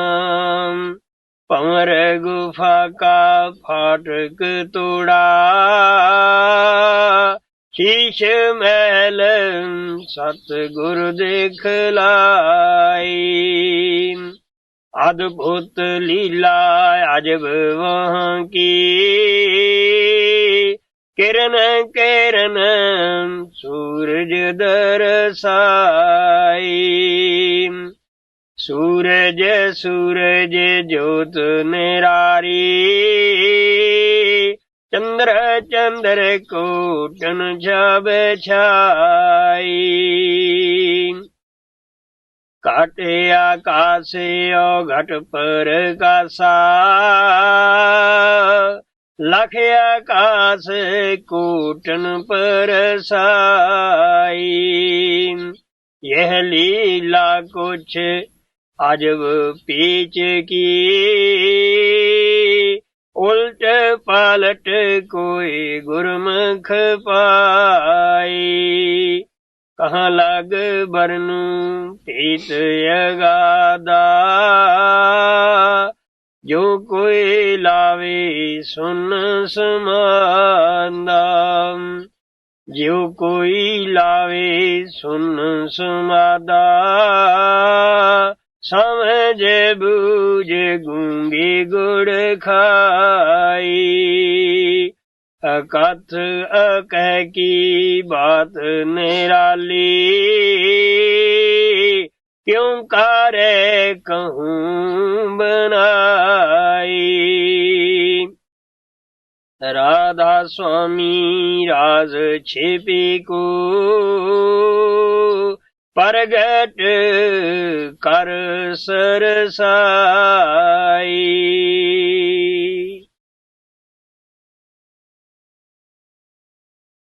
सतगुरु सच्चा कृपाल दातारिया दुनिया जंगा सेवका। दुनिया जंगा सेवका के भाव पड़तारिया सतगुरु सच्चा। हाँ, अगर हम ऐसे टेबल पर बैठ के खाना खाएं जहां पर कोई व्यक्ति पहले से मीट खा रहा है तो क्या हम उसके कर्म अपने ऊपर लेते हैं? काफी साल हो गए संत बाणी मैगजीन छपदी ने। सब तो पहला हर व्यक्ति ने कोशिश करनी चाहिए। ऐसे सवालों के जवाब बहुत सारे छप चुके। सत्संगी ने अपने खाने कन्ने खास तवज्जो रखनी चाहिए। जितना साडा अन्न पवित्र होएगा उन्ना ही ख्याल पवित्र होंगे, उन्ना ही मन पवित्र होएगा। अगर मन पवित्र होएगा तो साडी आत्मा ते बहुत अच्छा असर पड़ेगा।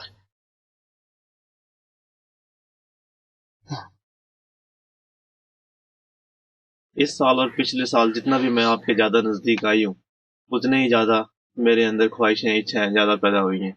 मैं इसके लिए क्षमा भी चाहती हूँ, लेकिन जितना मैं ज्यादा सिमरन करने की कोशिश करती हूँ उतने ही ख्याल उतनी ख्वाहिशें ज्यादा उठती हैं। तो इनको रोकने के लिए मैं क्या करूं? मैं कल सत्संग दे विच दस्सिया सीगा, अगर आप कल वाले सत्संग नूं थोड़ा जिहा सोचदी आप दा जवाब कल वाले सत्संग च सवाल दा मिल चुका सी। ਉਹ ਇਹ ਸੀ, ਮੈਂ ਦੱਸਿਆ ਸੀ ਕਿ ਜਦ ਅਸੀਂ ਭਜਨ ਅਭਿਆਸ ਨਹੀਂ ਕਰਦੇ ਉਸ ਵਕਤ ਮਨ ਸਾਨੂੰ ਗੁੰਮਰਾਹ ਕਰਦਾ ਹੈ, ਭਰਮ ਪਾਉਂਦਾ ਹੈ, ਖੁਆਇਸ਼ਾਂ ਦੁਨੀਆ ਦੀਆਂ ਪੈਦਾ ਕਰਦਾ ਹੈ, ਕਿਉਂਕਿ ਮਨ ਨੂੰ ਅਭਿਆਸ ਅੰਦਰ ਕੈਦ ਹੋਣਾ ਪੈਂਦਾ ਹੈ। ਇਹ ਕੈਦ ਤੋਂ ਡਰਦਾ ਹੋਇਆ ਸਾਡੀ ਆਤਮਾ ਨੂੰ ਹਮੇਸ਼ਾ ਹੀ ਗੁੰਮਰਾਹ ਕਰਦਾ ਰਹਿੰਦਾ ਹੈ। ਮੈਂ ਇਹ ਵੀ ਦੱਸਿਆ ਸੀ ਕਿ ਜਦ ਇਹ ਆਪਣੇ ਮਾਲਕ ਦਾ ਕੰਮ ਬਖੂਬੀ ਨਾ ਕਰਦਾ ਹੈ, ਅਸੀਂ ਕਿਉਂ ਨਾ ਆਪਣੇ ਮਾਲਕ ਦਾ ਕੰਮ ਕਰੀਏ। ਕਿ ਜਿਸ ਪਰਮਾਤਮਾ ਨੇ ਸਾਨੂੰ ਇਸ ਸੰਸਾਰ ਵਿੱਚ ਭੇਜਿਆ ਹੈ ਉਹਨੂੰ ਸਾਡਾ ਫਿਕਰ ਨਹੀਂਗਾ।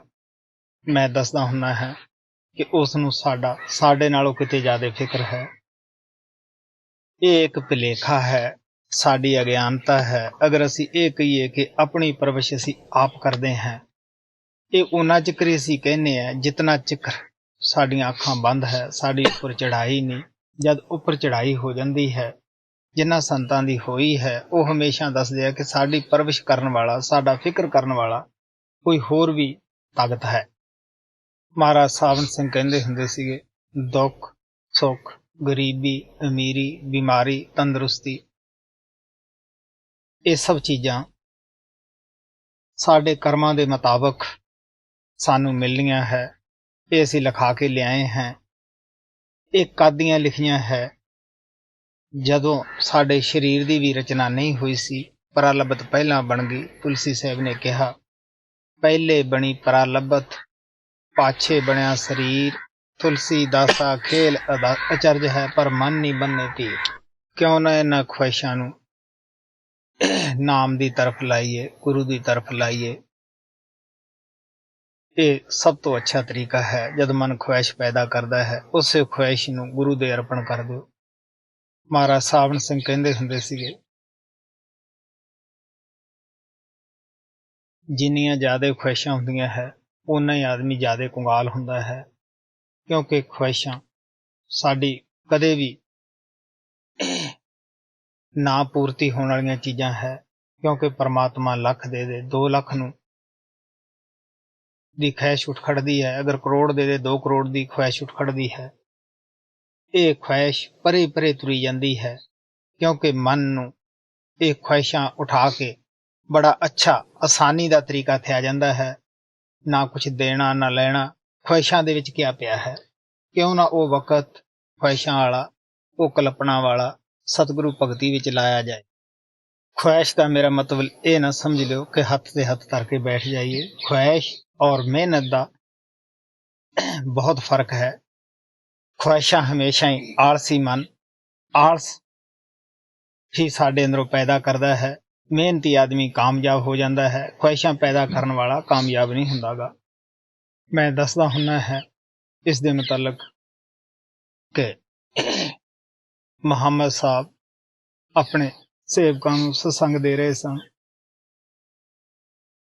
ਇਸੇ ਵਿਸ਼ੇ ਤੇ ਬੋਲ ਰਹੇ ਸੀ ਜਿਸ ਤੇ ਆਪਾਂ ਬੋਲ ਰਹੇ ਹਾਂ ਕਿ ਸਭ ਕੁਝ ਅੱਲਾਹ ਤਾਲਾ ਖੁਦਾ ਦੇ ਹੱਥ ਵਿੱਚ ਹੈ।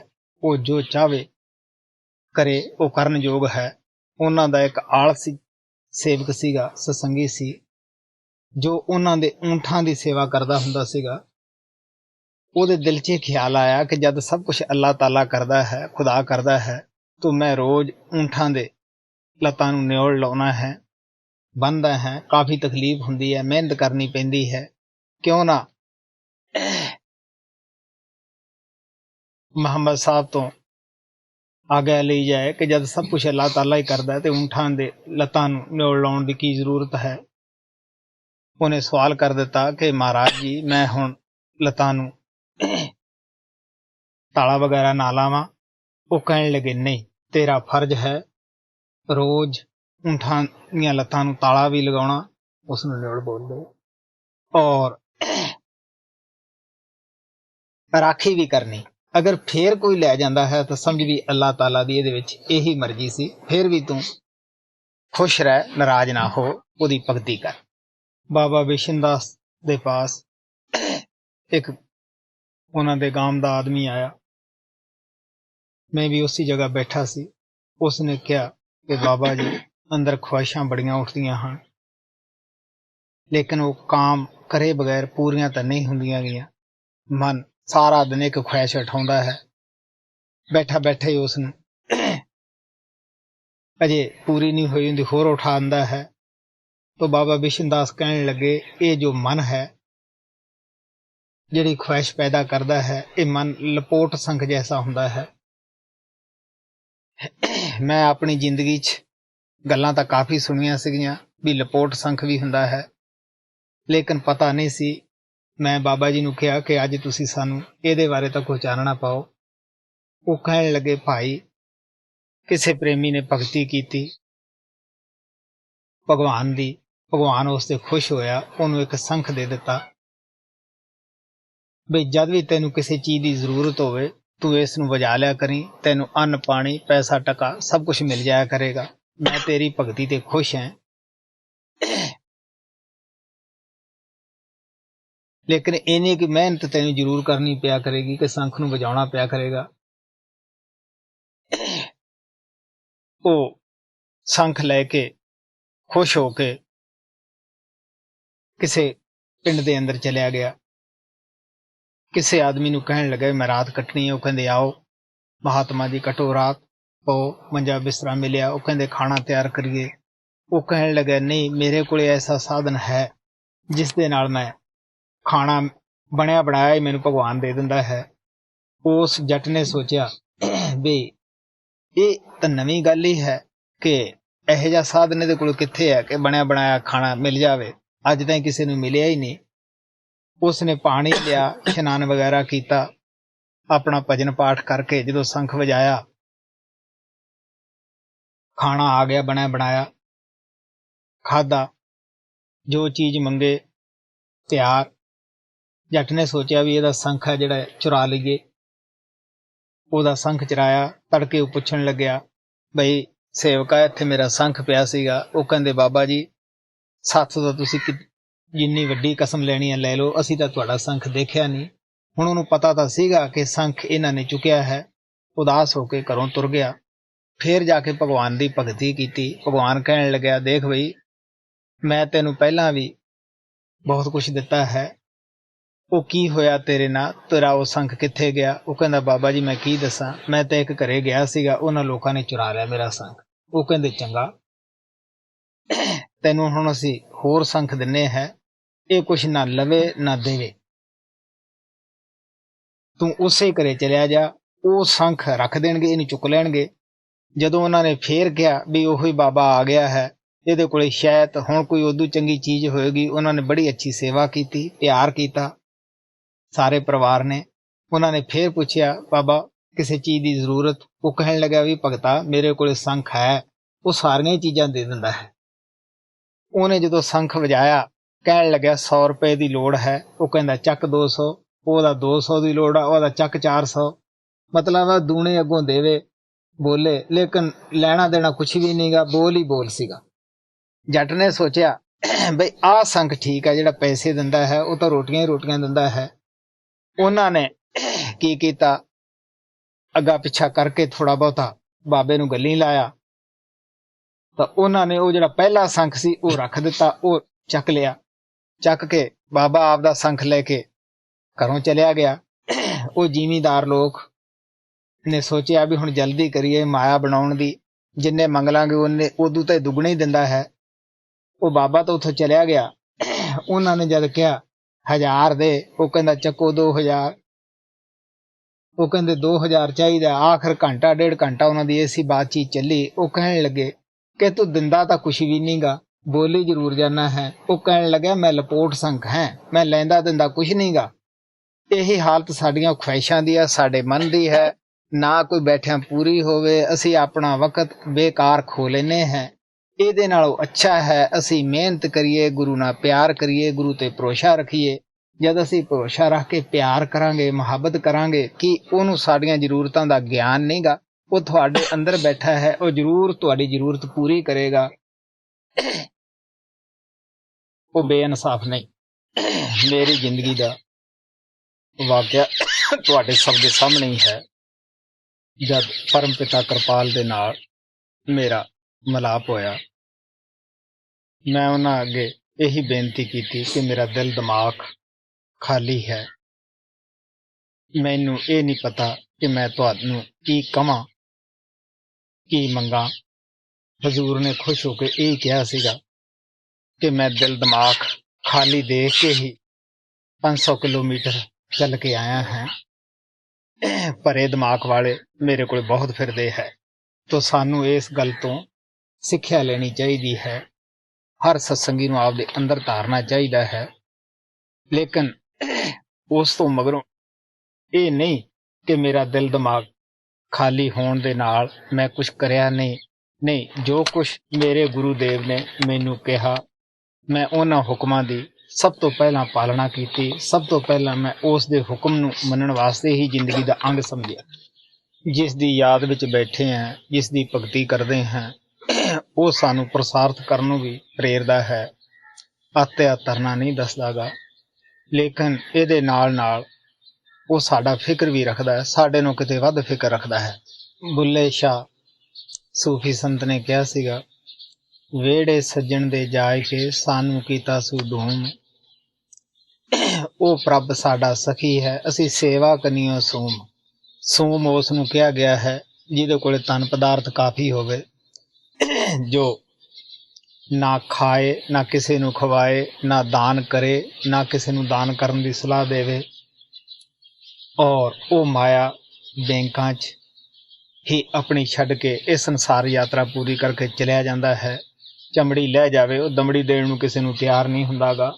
ਸਾਡੀ ਵੀ ਉਹ ਹਾਲਤ ਹੈ। ਅਸੀਂ ਦੁਨੀਆ ਦੀਆਂ ਖੁਆਇਸ਼ਾਂ, ਦੁਨੀਆ ਦਾ ਕੰਮ ਦਿਨ ਰਾਤ ਕਰਾਂਗੇ, ਲੇਕਿਨ ਅਗਰ ਸਾਡੇ ਅੰਦਰ ਉਹ ਸੂਮਪੁਣਾ ਹੈ ਤਾਂ ਸਿਰਫ ਭਜਨ ਦਾ ਹੀ ਹੈ। ਅਸੀਂ ਕਹਿੰਦੇ ਜੇ ਸਿਮਰਨ ਜ਼ਿਆਦਾ ਕਰ ਲਿਆ ਤਾਂ ਸ਼ਾਇਦ ਕਿਤੇ ਇਹ ਵਜਨ ਉੱਤੇ ਨਾ ਆ ਜਾਵੇ। ਨਹੀਂ, ਸਾਨੂੰ ਹਰ ਧਨ ਕੇ ਭਰ ਲਿਓ ਭੰਡਾਰ, ਨਾਨਕ ਗੁਰ ਪੂਰੇ ਨਮਸਕਾਰ। ਜਿਹੜਾ ਅਸੀਂ ਰੋਜ਼ ਭਜਨ ਅਭਿਆਸ ਕਰਦੇ ਹਾਂ, ਇਹ ਅਸੀਂ ਇੱਕ ਕਿਸਮ ਦਾ ਇੱਕ ਭੰਡਾਰ ਜਮ੍ਹਾਂ ਕਰ ਰਹੇ ਹਾਂ, ਜੋ ਸਾਡਾ ਗੁਰੂ ਦੇਵ ਸਾਡੇ ਵਾਸਤੇ ਸਾਂਭ ਕੇ ਰੱਖਦਾ ਹੈ। ਔਰ ਉਹ ਸਾਡਾ ਸਾਂਭਿਆ ਹੋਇਆ ਧਨ ਸਾਨੂੰ ਦੇਣਾ ਹੈ, ਬਲਕਿ ਉਹਨੇ ਆਪਣਾ ਵੀ ਸਾਨੂੰ ਦੇਣਾ ਹੈ। ਕਬੀਰ ਸਾਹਿਬ ਬਹੁਤ ਇੱਕ ਗਰੀਬ ਘਰ ਅੰਦਰ ਪੈਦਾ ਹੋਏ, ਛੋਟੇ ਘਰ ਅੰਦਰ ਪੈਦਾ ਹੋਏ। ਤਾਣਾ ਉਣ ਕੇ ਹੀ ਆਪਣੀ ਗੁਜ਼ਰ ਕਰਦੇ ਸੀ। ਉਸ ਵਕਤ ਦੇ ਅੰਦਰ ਕੋਈ ਤਾਣਿਆਂ ਦਾ ਖਾਸ ਮਜ਼ਦੂਰੀ ਨਹੀਂ ਮਿਲਦੀ ਸੀਗੀ, ਬਹੁਤ ਕਮ ਮਜ਼ਦੂਰੀ ਮਿਲਦੀ ਸੀਗੀ। ਲੇਕਿਨ ਉਹਨਾਂ ਨੇ ਭਰੋਸਾ ਔਰ ਵਿਸ਼ਵਾਸ ਰੱਖ ਕੇ ਭਗਤੀ ਕੀਤੀ, ਆਪਦੀ ਮਿਹਨਤ ਵੀ ਰੋਜੀ ਰੋਟੀ ਕਮਾਉਣ ਵਾਸਤੇ ਕੀਤੀ। ਜਿਹੜੇ ਕਾਂਸ਼ੀ ਦੇ ਅੰਦਰ ਪੰਡਤ ਸਨ, ਕਿਉਂਕਿ ਦੁਨੀਆਦਾਰ ਹਮੇਸ਼ਾ ਹੀ ਸੱਚਾਈ ਦੀ ਵਿਰੋਧਤਾ ਕਰਦੀ ਹੈ, ਉਹਨਾਂ ਲੋਕਾਂ ਨੇ ਬਾਹਰ ਚਿੱਠੀਆਂ ਭੇਜ ਦਿੱਤੀਆਂ ਬਈ ਕਬੀਰ ਸਾਹਿਬ ਦੇ ਯੱਗ ਹੈ। ਦੂਰੋਂ ਲੋਕ ਖਾਣ ਵਾਸਤੇ ਆਏ। ਉਸ ਦੇ ਘਰ ਅੰਦਰ ਕੋਈ ਵੀ ਅੰਨ ਪਾਣੀ ਦਾ ਇੰਤਜ਼ਾਮ ਨਹੀਂ ਸੀਗਾ। ਲੋਈ ਜੋ ਉਹਨਾਂ ਦੇ ਸੇਵਾ ਦੇ ਵਿੱਚ ਹੱਥ ਵਟਾਉਂਦੀ ਸੀਗੀ, ਘਰ ਦੇ ਕਾਰੋਬਾਰ ਵਿੱਚ, ਉਹ ਘਬਰਾਈ। ਉਹ ਕਹਿਣ ਲੱਗੇ, ਭਲੀਏ ਲੋਕੇ ਕਿਉਂ ਡਰਦੀ ਹੈ? ਇਹ ਸੰਗਤ ਵੀ ਜਿਹੜੀ ਦੁਨੀਆ ਹੈ, ਪਬਲਿਕ ਆਈ ਹੈ, ਇਹ ਵੀ ਉਸੇ ਪਰਮਾਤਮਾ ਸਤਨਾਮ ਦੀ ਹੈ, ਆਪਾਂ ਵੀ ਉਸੇ ਦੇ हैं। ਔਰ ਕਬੀਰ ਸਾਹਿਬ ਅੰਦਰ ਵੜ ਕੇ ਅਭਿਆਸ ਤੇ ਬਹਿ ਗਏ। ਬੜੇ ਭਰੋਸੇ ਨਾਲ ਕਹਿੰਦੇ ਹੈ, ਜੇ ਰਹਿੰਦੀ ਹੈ हे ਪਰਮਾਤਮਾ ਤਾਂ ਵੀ ਤੇਰੀ ਹੈ, ਜੇ ਜਾਂਦੀ ਹੈ ਤਾਂ ਵੀ ਤੇਰੀ ਹੈ, ਮੇਰਾ ਇਹਦੇ ਵਿੱਚ ਕੀ ਹੈ। ਇਤਿਹਾਸ ਦੇ ਅੰਦਰ ਆਉਂਦਾ ਹੈ ਕਿ ਬਹੁਤ ਲੋਕ ਉੱਥੇ ਖਾਣਾ ਖਾ ਕੇ ਸ਼ਾਮ ਤੱਕ ਤੁਰੇ ਗਏ, ਲੇਕਿਨ ਖਾਣਾ ਨਾ ਮੁੱਕਿਆ। ਲੋਕ ਅਚਰਜ ਹੋ ਗਏ, ਵਿਰੋਧੀ ਵੀ ਕੰਨਾਂ ਨੂੰ ਹੱਥ ਲਾਉਣ ਲੱਗੇ ਕਿ ਇਹ ਤਾਂ ਅੱਗੇ ਨੂੰ ਵੀ ਮਹਿਮਾ ਜ਼ਿਆਦੇ ਹੋ ਗਈ। ਧੰਨ ਕਬੀਰ ਲੋਕ ਲੱਗੇ ਕਹਿਣ, ਲੇਕਿਨ ਕਬੀਰ ਸਾਹਿਬ ਹੰਕਾਰ ਵਿੱਚ ਨਹੀਂ ਆਏ। ਉਹ ਕਹਿਣ ਲੱਗੇ, ਨਹੀਂ, ਨਾ ਹਮ ਕੀਆ ਨਾ ਕरेंगे, ਨਾ ਕਰ ਸਕੇ ਸਰੀਰ, ਕਿਆ ਜਾਣਾ ਕੁਛ ਹਰ ਕੀਆ, ਭਇਓ ਕਬੀਰ। ਇਹ ਇੱਕ ਭਰੋਸਾ, ਵਿਸ਼ਵਾਸ ਜਿਹੜਾ ਹੈ, ਇਹਦੇ ਨਾਲ ਸਾਡਾ ਸਤਿਗੁਰੂ ਸਾਡੀ ਜ਼ਰੂਰ ਮਦਦ ਕਰਦਾ ਹੈ। ਮੈਂ ਦੱਸਦਾ ਹੁੰਦਾ ਹੈ, ਸਤਨਾਮ ਕਹਿਣ ਤੇ ਕਬੀਰ ਦੀ ਲਾਜ ਰੱਖੀ, ਸਤ ਕਰਤਾਰ ਕਹਿਣ ਤੇ ਨਾਨਕ ਦੀ ਲਾਜ ਰੱਖੀ, ਧੰਨ ਕਿਰਪਾਲ ਕਹਿਣ ਤੇ ਅਜੈਬ ਦੀ ਲਾਜ ਵੀ ਅੱਜ ਉਹ ਕਿਰਪਾਲ ਕੁਲ ਮਾਲਕ ਰੱਖ ਰਿਹਾ ਹੈ।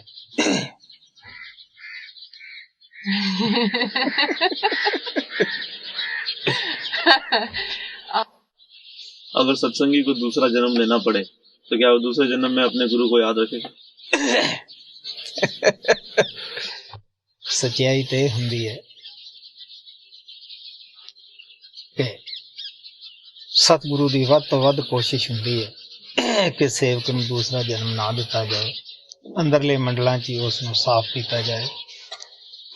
ਲੇਕਿਨ ਅਗਰ ਕੋਈ ਐਸਾ ਕਾਰਨ ਬਣਦਾ ਵੀ ਹੈ ਤਾਂ ਉਸ ਦਾ ਇਸ ਜਨਮ ਨਾਲ ਅੱਛਾ ਜਨਮ ਹੋਏਗਾ, ਅੱਛੇ ਖਿਆਲ ਹੋਣਗੇ, ਲੇਕਿਨ ਗੁਰੂ ਜ਼ਰੂਰ ਮਿਲੇਗਾ। ਉਸ ਦੇ ਅੰਦਰ ਪਹਿਲਾਂ ਨਾਲੋਂ ਵੱਧ ਤੜਫ ਹੋਏਗੀ। ਲੇਕਿਨ ਸਾਨੂੰ ਕਦੇ ਵੀ ਭੁੱਲ ਕੇ ਵੀ ਮਨ ਅੰਦਰੇ ਕਮਜ਼ੋਰੀ ਨਹੀਂ ਵਾੜਨੀ ਚਾਹੀਦੀ ਦੂਸਰੇ ਜਨਮ ਦੀ। ਹਰ ਸਤਸੰਗੀ ਦੇ ਅੰਦਰ ਅਟੁੱਟ ਵਿਸ਼ਵਾਸ, ਪੂਰਨ ਭਰੋਸਾ ਹੋਣਾ ਚਾਹੀਦਾ ਹੈ ਕਿ ਮੈਂ ਇਸ ਸੜਦੀ ਬਲਦੀ ਦੁਨੀਆ ਵਿੱਚ ਫੇਰ ਨਾ ਆਵਾਂ, ਗੁਰੂ ਮੇਰਾ ਇਸੇ ਜਨਮ 'ਚ ਹੀ ਮੇਰਾ ਬੇੜਾ ਪਾਰ ਕਰੇ। ਸੁੰਦਰਦਾਸ ਮਹਾਰਾਜ ਸਾਵਣ ਸਿੰਘ ਦਾ ਬੜਾ ਅੱਛਾ ਸੇਵਕ ਸੀਗਾ, ਜਿਹੜਾ ਮੇਰੇ ਕੋਲ ਬਹੁਤ ਸਾਲ ਰਿਹਾ। ਬੜਾ ਅਭਿਆਸੀ ਸੀਗਾ। ਵਕਤ ਆਉਣ 'ਤੇ ਆਪ ਨੂੰ ਬਹੁਤ ਸਾਰੀਆਂ ਉਸ ਦੇ ਅਭਿਆਸ ਦੀਆਂ ਕਹਾਣੀਆਂ ਹੱਡਬੀਤੀਆਂ ਮਹਾਰਾਜ ਕਿਰਪਾਲ ਦੇ ਨਾਲ ਵੀ ਮਿਲਣਗੀਆਂ। ਉਹ ਆਮ ਤੌਰ ਦੇ ਉੱਤੇ ਮਹਾਰਾਜ ਸਾਵਣ ਸਿੰਘ ਦਾ ਦਰਸ਼ਨ ਪੈਦਲ ਚੱਲ ਕੇ 100-125 ਮੀਲ ਜਾਂਦਾ ਹੁੰਦਾ ਸੀਗਾ। ਕਦੇ ਉਹ ਬੱਸ ਗੱਡੀ ਤੇ ਨਹੀਂ ਚੜਿਆ ਸੀਗਾ। ਇੱਕ ਆਦਮੀ ਉਸ ਨੂੰ ਸਲਾਹ ਦੇਣ ਲੱਗਿਆ ਕਿ ਤੂੰ ਸਾਈਕਲ ਚਲਾਉਣ ਸਿੱਖ ਜਾ। ਉਹ ਮਿਹਨਤੀ ਆਦਮੀ ਸੀਗਾ। ਉਹ ਕਹਿਣ ਲੱਗਿਆ ਕਿ ਭਗਵਾਨ ਨੇ ਲੱਤਾਂ ਤੁਰਨ ਵਾਸਤੇ ਦਿੱਤੀਆਂ, ਨਾ ਕਿ ਸਾਈਕਲ ਚਲਾਉਣ ਵਾਸਤੇ ਦਿੱਤੀਆਂ। ਉਹ ਕਹਿੰਦਾ ਕਿ ਤੂੰ ਧਰਮਰਾਜ ਨੂੰ ਕੀ ਕਹੇਂਗਾ? ਉਹ ਕਹਿੰਦਾ ਮੇਰਾ ਕੀ ਕੰਮ ਹੈ ਧਰਮਰਾਜ ਦੇ, ਮੇਰਾ ਗੁਰੂ ਪੂਰਾ ਸਾਵਣ ਸਿੰਘ ਮੇਰਾ ਗੁਰੂ ਆਏਗਾ ਮੈਨੂੰ ਲੈਣ ਵਾਸਤੇ। ਇੱਕ ਨਹੀਂ ਸੈਂਕੜੇ ਆਦਮੀ ਉਸ ਵਕਤ ਸਾਡੇ ਪਾਸ ਸਨ। ਜਦ ਸੁੰਦਰਦਾਸ ਨੇ ਚੋਲਾ ਛੱਡਿਆ 6 ਮਹੀਨੇ ਪਹਿਲਾਂ ਹੀ ਬਤਾਤਾ ਸੀਗਾ, ਔਰ ਸੰਸਾਰ ਛੱਡਣ ਤੋਂ 2-3 ਘੰਟੇ ਪਹਿਲਾਂ ਹੀ ਦੱਸ ਦਿੱਤਾ ਸੀਗਾ ਕਿ ਮੇਰੀ ਤਿਆਰੀ ਹੈ, ਪ੍ਰਸ਼ਾਦ ਕਰੋ।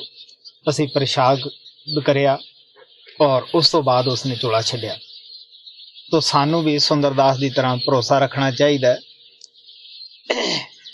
ਅਟੁੱਟ ਵਿਸ਼ਵਾਸ ਰੱਖਣਾ ਚਾਹੀਦਾ ਕਿ ਸਾਡਾ ਧਰਮਰਾਜ ਨਾਲ ਕੀ ਵਾਸਤਾ ਔਰ ਸਾਡਾ ਦੂਸਰੇ ਜਨਮ ਨਾਲ ਕੀ ਵਾਸਤਾ।